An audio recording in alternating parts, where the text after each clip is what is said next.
새 교재 보셨습니까? 이름 쓴 새 교재 카피본.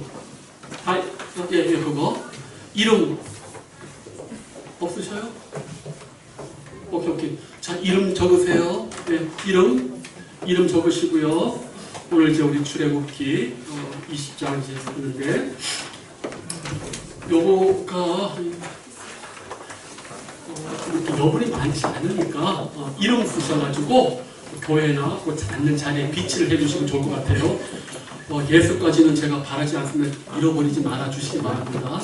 우리 보건이 자매님 잃어버리지 마세요.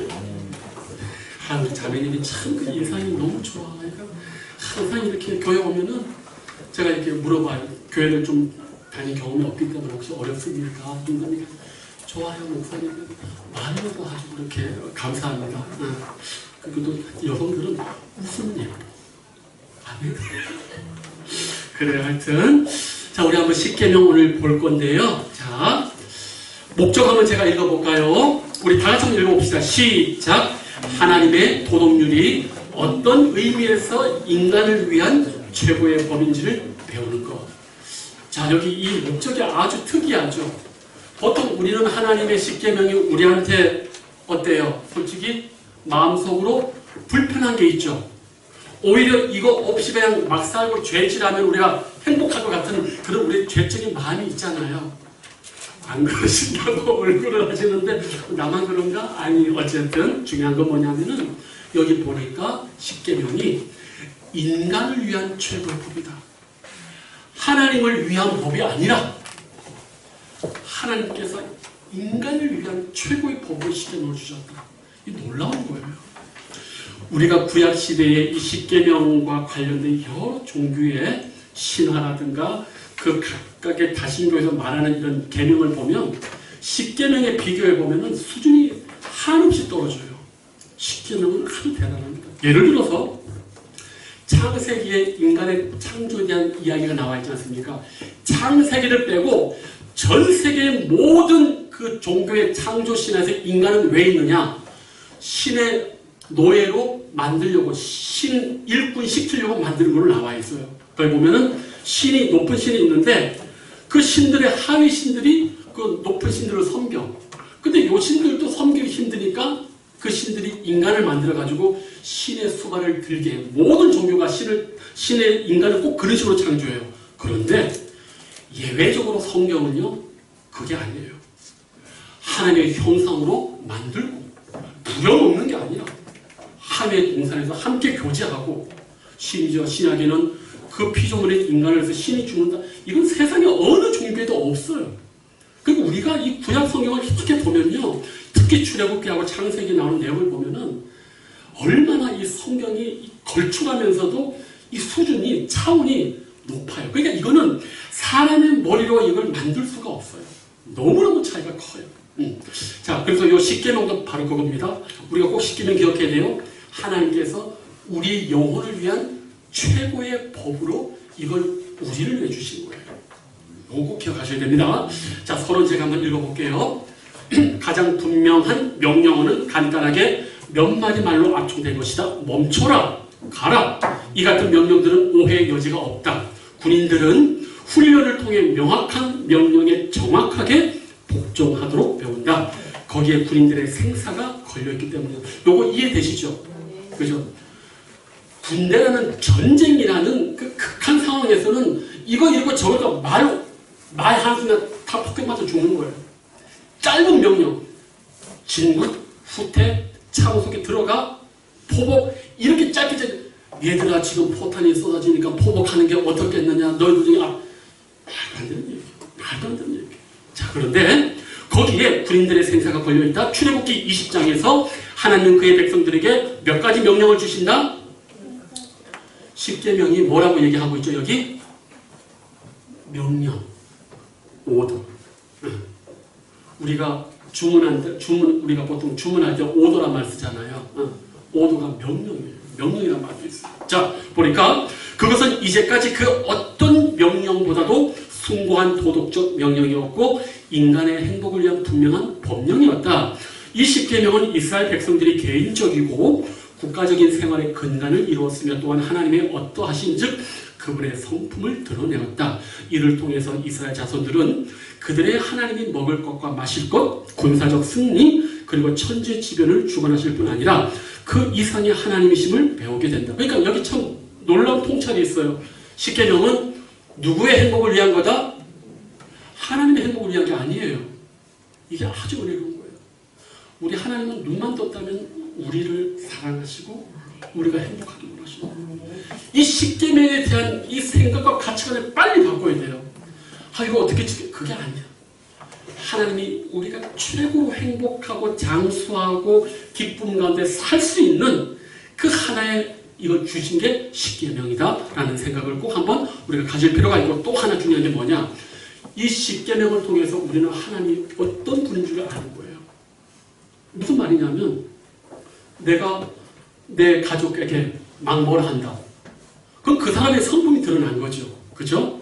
하나님이 이러해라 이래라 하는 그 말씀 속에서는 하나님이 어떤 분이신지가 드러나게 돼 있어요. 그래서 오늘 우리가 이 20장 십계명을 이렇게 잠시 이렇게 말씀을 상고하면서 우리 하나님이 어떤 분이신지 그리고 이것이 왜 우리를 향한 최고의 하나님의 이 귀한 법인지를 한번 오늘 배워볼 겁니다. 자, 1번.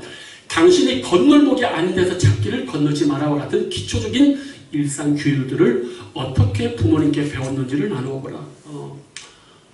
저는 뭐 우리 아버지랑 얘기를 해본 적이 없어요. 저희 어머님하고 친숙했어요. 아버님은 원체 말이 없어서. 그래서 참 지금도 그 아쉬운 게 뭐냐면은 다른 집의 가정들처럼 뭐 TV 보면 아버지랑 최소한의 얘기를 하는데 저는 그게 전혀 없어가지고 제가 적절히 말했다시피 어머님이 한 번 화가 나가지고 애들을 주워서 왔어? 왜 애들하고 얘기를 안 하고 할 정도로 어머님이 속상하신 때가 있었어요. 그러니까 아버님이 그냥 첫 큰엄마를 읽고 나서 마음에 상처가 되셔가지고 마음을 닫으셨던 것 같아요. 그래서 자식들과 이렇게 잘 얘기를 안 하셨는데 60, 70 되시니까 그저서 한 번 오면 슬슬 얘기를 해도 우리 형제들이 모여가지고 야 아버지가 말을 걸어. 그리고 우리가 놀랐어요. 익숙하지 않으니까 평소 말이 없던 분이 60, 70 되니까 말을 먼저 하고 왔냐 그러니까 이게 좀 적응이 안 되는 거예요. 근데 그렇게 고마웠어요. 솔직히 고마웠어요. 그리고 남자들은 이렇게 커가면 이렇게 한 30대, 40대까지는 엄마가 최고지만 40대 딱 넘고 나면 이제 아버지가 이 뭡니까 삶에 어깨에 눌렸던 그게 남자들은 사무치게 와가지고 엄마보다도 아버지의 아픔이 더 많이 이렇게 느껴져요. 그런 차이가 있습니다. 저만 그럴 수도 있고 어쨌든 간에 어쨌든 우리 부모님들한테 이런 다정다감한 이야기를 사실 잘 듣는 게 아주 중요합니다. 그래서 부모님들은 자녀들하고 대화를 좀 이렇게 자주 하시고 제가 미국 드라마 자주 보는데 거기 보면 특히 흑인들 신앙 좋은 데는요 일주일인가 한 달에 한 번은 결혼을 했든 안 했든 무조건 부모 집에 와가지고 예배하고 식사를 하더라고요. 나는 그게 참 좋은 것 같아요. 물론 시집장가 같지만은 가족이 함께 모여가지고 하나님에 대한 신앙을 이야기하고 고민하는 거는 참 좋은 것 같습니다. 너무 이렇게 어려운 시대예요. 그죠? 그러나 저기 우리 딸은 벌써 싫어가지고 듣고 있는데 한별아 너는 그렇게 해라. 하여튼 가족들이 좀 자주 만나서 그런 모임을 갖는 건 되게 좋다고 봅니다. 자, 우리 이제 본론으로 한번 들어가 볼게요. 하나님을 섬기는 삶에 관한 법 출애굽기 20장 1절에서 11절을 읽어라. 하나님은 일련의 명령을 내리기 전에 어떠한 권한을 주장하시는가. 자 보십시오. 우리 하나님이요 그냥 뭐 하라고 절대 먼저 하지 않아요. 우리 하나님은 언제나 우리에게 축복을 먼저 주신 다음에 언제나 요구를 해요. 그게 뭐냐 하면 보십시오. 2절에 우리 다 같이 한번 읽어볼까요? 시작. 나는 너를 애굽 땅 종 되었던 집에서 인도하여 낸 내 하나님 여호와이다. 이스라엘 백성이요 애굽 밑에서 노예 살이할 때요 그 삶이요 보통 비참하고 처참하지 않았습니다. 우리가 이 애굽의 이 이스라엘의 노예로 있을 때도 피라미드가 사실은 건립되는 시기였어요. 피라미드가 또 국고성들도 만들어지고 지금도 이집트 한번 가보죠. 돌이 얼마나 큰지 현대 과학이 저놈의 돌을 어디서 만들고 어떻게 옮기고 어떻게 쌓는 지금도 현대 건축으로 그걸 발견을 못해요. 근데 어쨌든 이집트가 그 강성에 있을 때에 성경 보니까 엄청나게 핍박을 받았습니다. 보통 큰 핍박을 받은 게 아니었어요. 그런데 하나님이 그 노예에서 이끌어낸다는 말이에요. 대단히 중요하죠. 그러니까 하나님께서는 이 명령을 내리기 전에 내가 누구냐? 내가 너희를 구원해냈다. 너를 회복했다. 구속했다고 먼저 말하시는 거예요. 이걸 우리 기억하셔야 돼요. 구원자, 구속자, 대속, 속량 꼭 기억하실 게 있어요. 뭐냐면은 우리가 하나님 나를 구원했다고 얘기를 하잖아요. 정확한 단어의 정의가 뭐냐면 어떤 사람에게 돈과 값을 지불해서 그가 잃어버렸던 원래의 자리로 복권시키는 걸 대속했다, 속량했다, 구원했다라고 얘기를 하는 거예요. 우리가 노예에서 하나님의 자유자, 하나님의 아들을 되는데 지불됐습니까? 안 됐습니까? 값이? 지불됐죠. 예수 그리스도 독생자의 피가 지불됐단 말이에요. 그러니까 우리가 이 자리에 있는 거는 그냥 내가 억지로 하나님 아니라 그 이면에 벌써 하나님의 은총과 축복이요. 우리 안에 벌써 뿌려졌다는 걸 꼭 먼저 우리가 기억해야 됩니다. 그리고 하나님은 언제나 우리에게 어떤 요구를 하기 전에 넘치는 사랑과 축복을 먼저 우리에게 주신 걸 꼭 기억하셔야 돼요. 그러니까 저도 참 그거 못해요. 요즘 근데 이제 제가 자식한테 잘하려고 먼저 이제 와이어를 쓰는 거지. 없는 용돈 딱 꺼내가지고 딱 주면서 엄마가 좋아, 아빠가 좋아. 엄마가 좋단 말 못하고 억지로라도 아빠가 좋다는 말을 계속 세뇌시켜가지고 이렇게 하는 건데 우리 부모가 자식들을 다룰 때도 그래요. 예, 이거 좀 그거 하기 전에 미리 뭔가 좀 사랑으로 와이어를 좀 매겨요. 성경대로 딱 준 다음에 얘야 요거 좀 필요하다. 그러니까 우리 부모와 은혜를 받은 사람은 언제나 우리 상대방에게 뭔가를 먼저 주는 게 필요해요. 하나님 지금 이렇게 먼저 하시잖아요. 그죠? 하기 싫으세요? 우리 권사님 며느리한테 뭐 시키기 전에 언제나 먼저 뭐 하나 줄 수 있나. 내가 좋은 우리 장로님 만나서 고민하고 걱정 없이 살았는데 우리 며느리는 같은 여자인데 나보다는 덜 고생하고 좀 더 행복하기를 바라는 며느리를 딸이라고 좀 생각해 주세요. 내 아들만 아들을 생각하지 말고. 제가 왜 얘기를 하냐? 우리 집에 아들만 셋 있었잖아요. 제가 그렇게 우리 어머님 존경하는데 며느리에 대해서 아들처럼 못 여기시더라고. 그게 어려운 대생의 한계가 있더라고요. 그래서 제가 틈만 나면 그래요. 시어머니들 며느리를 누구처럼? 내 딸처럼 여기시라. 내 딸처럼. 내 자식처럼 여겨주시고 먼저 아들한테 줄 것보다 며느리한테 먼저 주고 언제나 사랑을 먼저 주시길 바랍니다. 자, 넘어볼게요. 한번 오늘 3번 하기 전에 여쭤볼 게 있어요. 이 출애굽의 10계명 중에서 혹시 자기에게 이 계명이 좀 독특하고 특별하고 문제시 있게 느껴진다는 혹시 계명이 있습니까? 뭐 이해가 안 됩니다, 목사님. 목사님 이 계명은 저는 참 너무 좋은 것 같아요. 목사님 이 계명은 요즘 시대에 너무 필요한 것 같아요. 이 계명만큼은 정말 탁월한 하나님의 말씀인 것 같아요. 라고 혹시라도 생각해본 계명이 있습니까?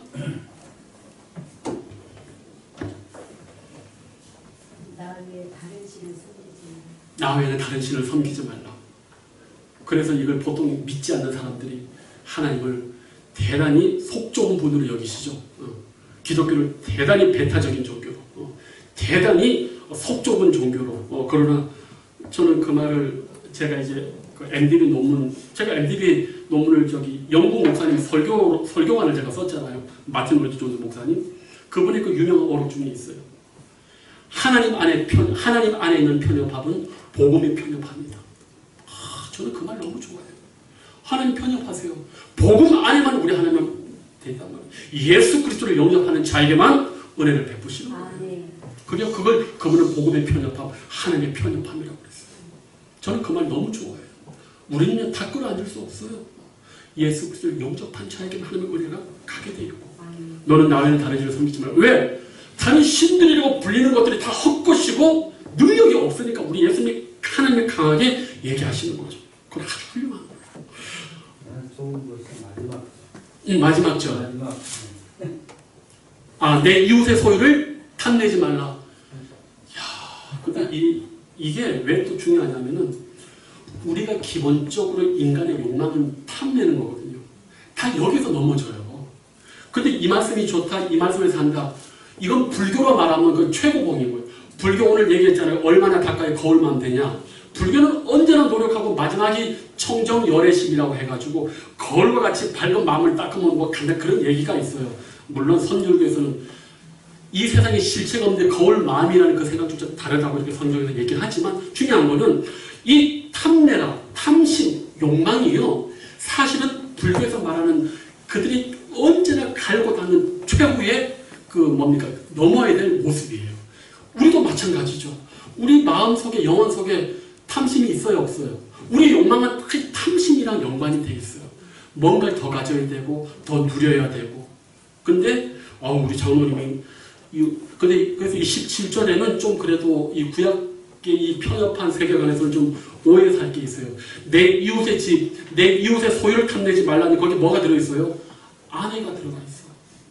남종, 여종, 소 이거는 이해하겠는데 구약시대의 이 편협한 세계관 안에서는 성경이 그렇다는 얘기가 아니라 이때 당시에 많은 사람들이 여인을 지금과 같은 남편과 동등된 것을 여기지 않고 뭘로 봤다고요?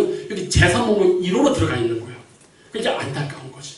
그러나 구약 성경에 이렇게 많은 사람들이 그렇게 보고 여겨도 성경은 아내를 그렇게 보지 않죠. 동등된 것으로. 그러나 이때 다시 모든 시대가 남성 중심이어가지고 아내조차도 이렇게 봤단 말이에요. 그러니까 우리는 절대 그렇게 하면 안 돼요. 그래서 요거는 조금 뭐 이렇게 믿지 않는 사람들이 논쟁을 가지고 기독교를 걸고 넘어뜨리려고 야 십계명 마지막에 어떻게 내 이웃의 소유 중에 아내가 들어있냐 막 그러는데 이때는 사람들의 생각이 지금처럼 개화되지 않았기 때문에 계시가 여기처럼 이렇게 맞춰서 얘기를 해주는 거지 진짜 아내를 그렇게 여기지는 않았다는 거예요. 아시겠죠? 한 분만 더 얘기 들어보고 이제 진도를 한번 나가볼게요. 우리 십계명 중에서 어떤 게 좀 가장 좀 이렇게 좀 뭐랄까 마음에 좀 와닿으세요? 한 번만 듣고 말할게요. 없나요?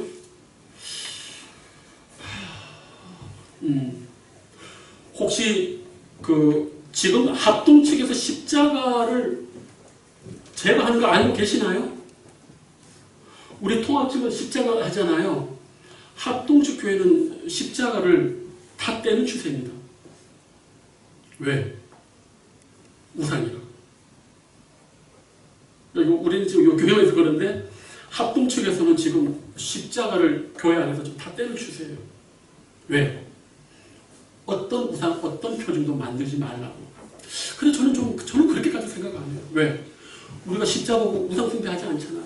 우리는 십자가 보면서 예수 그리스도에 대한 어떤 그 십자가 보혈을 우리가 생각하고 하지 그 십자가를 우리가 하지 않는데 합동측에서는 요즘 그 합동측 목사님 설교를 들어보면은 그리고 합동측 교회 여기 보면 이게 없어요. 십자가가.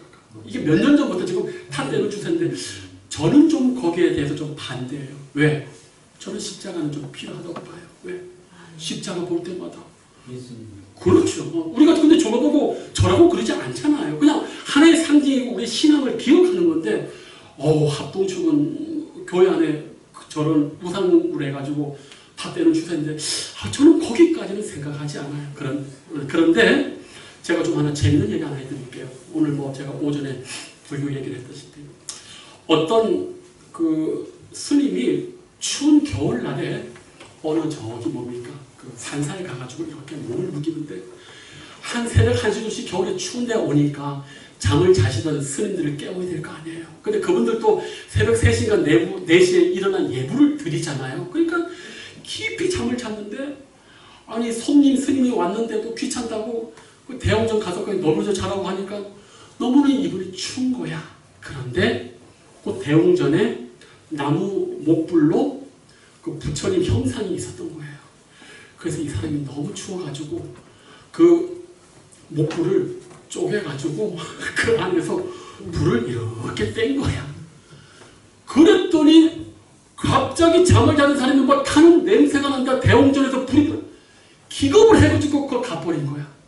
그랬더니 아니 하룻밤 재워주는 스님이 와가지고 대웅전에 그 커다란 목불을 쪼개가지고 장작대고 이렇게 있으니까 이런 사람이 어디 있냐고 감히 부처님을 막 하니까 이분이 어떻게 대답했냐면 아니 부처님 부처님 몸에는 사리가 있다고 하길래 요거 한번 태워가지고 사리가 나오나 보려고 했다고 하니까 이때 이 사람, 야 이 사람아, 그게 나무 부처인데 거기에 무슨 살이. 여기서 이제 선종의 깨달음이 나는 거예요. 왜? 이제까지 그 일을 하기 전에는 그걸 신처럼 여기고 거기 부처가 있다고 제가 생각했는데 이 사람이 그걸 깨뜨리려고 깨가지고 불을 떼서 막 떼니까 막 화가 난 상태예요. 아니 당신들 마음속에 다 여기 부처라 생각하고 그러면 이 안에는 뭐가 있어야 돼? 사리가 있어야 될 거 아니에요. 그 사리 보려고 하니까 거기서 얘기를 하다가 이 나무가 무슨 사 하면서 다 깨달아 버린 거예요. 원래 불교나 이슬람교 모든 고등 종교는 신에 대한 형상을 만들지 말라고 얘기를 해요. 저등 종교가 눈에 보이는 우상을 만들라고 하는 거예요. 왜 그럴까? 눈에 보이는 우상을 거기에 사람들이 매몰되기 때문에. 저는 그래서 사실 우리 시대의 이 우상은 저는 이 우상을 만들지 말라는 게 저는 요즘 제가 좀 많이 이렇게 고민하고 기도하는 문제예요. 우리 각자에게 다 우상이 있습니까? 없습니까? 제가 새가족을 하다가 깜짝 놀란 게 있어요. 우리 새가족 위원들, 권사님들 5명하고 새가족 10명하고 성경 새가족 교대를 쭉 하는데 뭐 우상 얘기가 나왔어. 그래서 우리 성도님들, 우리 새가족분들 뭐가 가장 큰 우상이었다 그러는데 갑자기 우리 새가족 위원 권사님 한 분이 딱 얘기하는 거예요. 목사님, 자식이요. 근데 알다시피 우리 남자들은 우리 아내들처럼 그렇게 자식에게 목매지 않습니다. 그죠? 박봉규 지사님 그렇죠? 아내가 더 좋아요? 딸이 더 좋아요? 저만 그런지 모르지만 저는 언제나 아내가 먼저, 자식이 생겨도 아내가 먼저. 근데 아내는 그렇지 않아요. 이 뱃속에 나와서 그런지 우리가 이해 못하는 뭔가가 있어. 그런데 그 권사님들이, 그 권사님 한 분이 목사님 자식이 하니까 세상에 그 말 안 하던 10명의 새가족하고 나머지 4분의 권사님들이 맞아요 목사님 자식이. 제가 그때 깜짝 놀랐어요. 야 이게 보통 심각한 게 아니고 나쁜 게 아니라 이 엄마가 생명을 다해서 자식을 낳았을 때의 그 사랑과 그게 우리가 생각하는 것과는 차원이 다르다는 걸 알았어요. 그러나 분명히 기억해야 됩니다. 자식도 하나님보다 더 사랑하게 되면 그 뭐가 돼요? 우상이 되는 거예요. 명확하게 우리가 끊어야 됩니다. 자, 첫째 개념을 당신의 말로 바꾸어 표현해보라. 우리 한번 다 같이 한번 첫째 개념이 뭡니까? 한번 읽어봅시다. 3절 시작. 너는 나 외에는 다른 신들을 내게 두지 말라. 이 첫째 계명을 당신의 말로 바꾸어 표현해봐라. 어떻게 표현할 수 있을까요? 너는 하나님 외에는 다른 신들을 내게 두지 말라. 여기 이 말씀이 하나님의 탁월성과 그분에 대한 절대적인 복종이 십계명의 기초가 된다. 자, 하나님의 탁월성, 유일성은 우리가 알겠는데 우리가 절대적인 복종하면 불편해요? 안 불편해요? 불편하죠. 그런데 여기서는 놀라운 뭡니까? 인식의 전환이 있죠. 이스라엘은 엄밀한 의미에서 세속적인 애굽의 비천한 노예에서 자유자가 되었지만 신앙적으로는 죄의 노예에서 누구의 노예가 되는 겁니까? 하나님의 의의 사랑의 노예가 되는데 그 노예는 자발적인 사랑과 충성과 헌신이 있는 새로운 차원의 사랑의 노예가 된 거예요. 이 차이를 우리가 알아야 되는 거예요. 그래서 정말 우리가 누군가를 사랑하면요, 사랑의 강자와 약자가 있습니다. 남편과 아내 중에서 누가 더 사랑하는 줄 아는 건 뭐냐? 한쪽이 막 얘기할 때 그걸 져주고 들어주는 사람이 그 사람을 더 사랑하는 거예요. 아멘? 여기 벌써 마음에 걸리시는 분 할렐루야 회개하시길 바랍니다. 이해하셔야 돼요.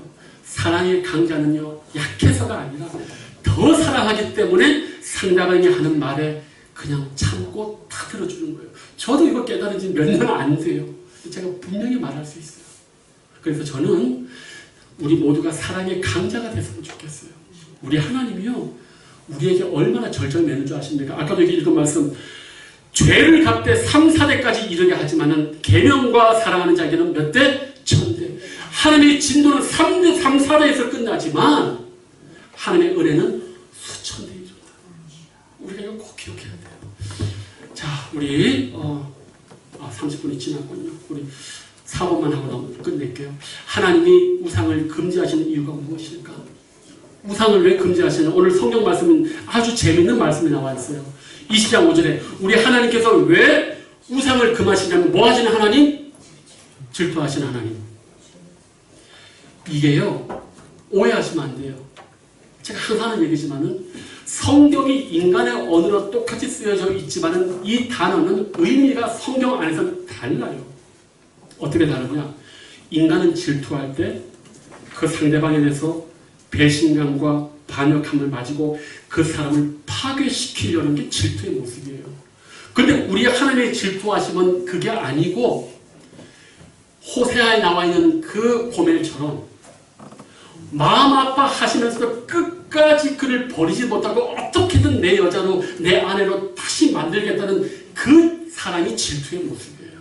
이게 하나님의 질투와 인간의 질투가 그렇게 달라요. 그래서 여기에 질투하는 하나님은 그저 미워하고 벌 주는 게 아니라 네가 내 거기 때문에 지금 잠시 우상 숭배해도 나는 어찌됐건 너를 나의 사람으로 내가 무슨 일을 해서든 너를 내 사람으로 다시 만들겠다. 너를 설득하고 너를 사랑해서 어떻게든 내 품에 다시 안겠다는 그 사랑의 역설적인 모습이 질투라는 단어예요.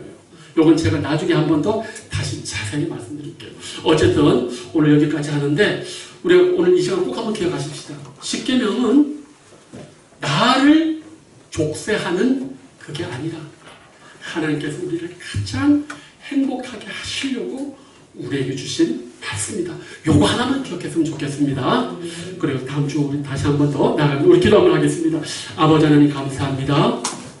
오늘 우리가 이제 십계명을 배우고 있는데 우리를 가장 사랑하시는 하나님께서 그러한 마음으로 우리에게 주신 이 계명이라고 명령이라고 말씀했습니다. 믿음과 은혜롭게 이 말씀을 내 심령 가운데 가장 잘 받아들이고 이 계명을 잘 지킴으로 큰 축복을 받는 믿음의 역사가 있게 하여 주시옵소서. 감사하옵고 예수님의 이름으로 기도하옵나이다. 아멘.